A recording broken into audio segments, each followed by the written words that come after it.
ప్రియమైన సహోదరి సహోదరులకు ప్రభు పేరిట వందనాలు. అందరికీ ప్రజల అందరు బాగున్నారా?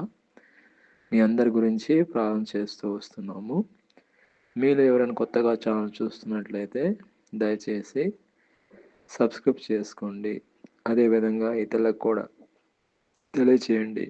ఈరోజు మనము దీర్ఘాయు గురించి మనం చూసుకుంటాము.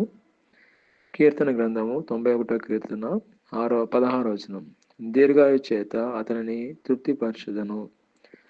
ఇక్కడ మనం చూసుకున్నట్లయితే దీర్ఘాయు అనేది మార్కెట్లో ఎక్కడ దొరకదండి. అది దేవుడి నుంచే మనకు వస్తుంది. మనం చేసే ఎక్సర్సైజ్ వల్ల కానీ, మనం చేసే ఆహారం వల్ల కానీ, మనం తినే ఆహారం వల్ల కానీ రాదు.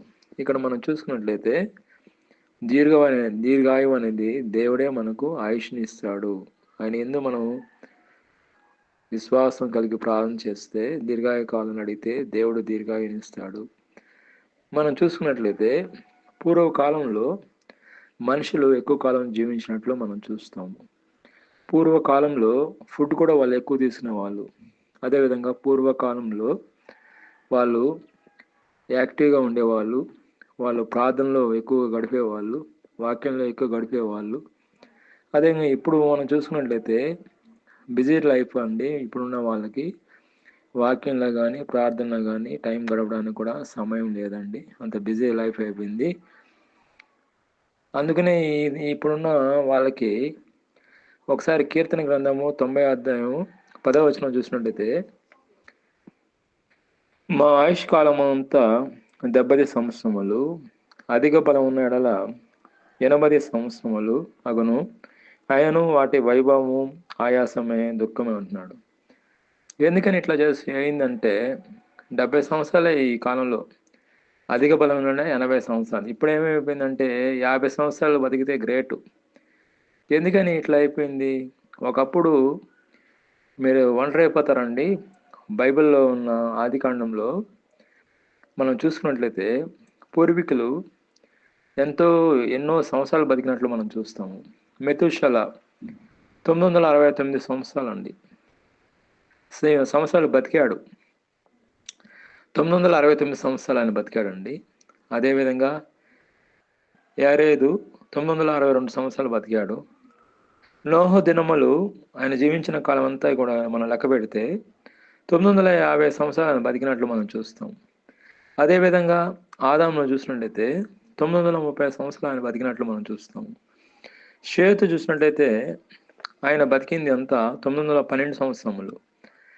కెయిన్ చూసినట్లయితే 910 సంవత్సరములు. అదేగా నోహు ఎనోషు చూసినట్లయితే 905 సంవత్సరాలు. వీళ్ళందరూ కూడా ఎలాగా బతికారు ఆ కాలంలో? మనం 70 సంవత్సరాలు బతకటమే కష్టంగా ఉంది, 80 సంవత్సరాలు బతకటమే కష్టం ఉంది. ఇప్పుడు ఏమైందంటే 50 సంవత్సరాలకు వచ్చేసింది. 50 సంవత్సరాలు బతికారంటే గ్రేటు. అదేవిధంగా పూర్వీకులు మన వాళ్ళు 969 సంవత్సరాలు మెతుషెల బతికినట్లు మనం చూస్తాం. ఆయన ఎట్లా బతికాడు? అన్ని సంవత్సరాలు ఎలా బతికాడు? బైబిల్లో కల్లా హైయెస్ట్ పర్సన్ ఎవరంటే మెతుషెల. 969 సంవత్సరాలు ఆయన బతికి చనిపోయినట్లు మనం చూస్తాం. ఎందుకని 70 సంవత్సరాలు చనిపోలేదు, 50 సంవత్సరాలు చనిపోలేదు, అదేవిధంగా 70 సంవత్సరాలు చనిపోలేదంటే అప్పుడున్న కాలం వేరు, ఇప్పుడున్న కాలం వేరండి.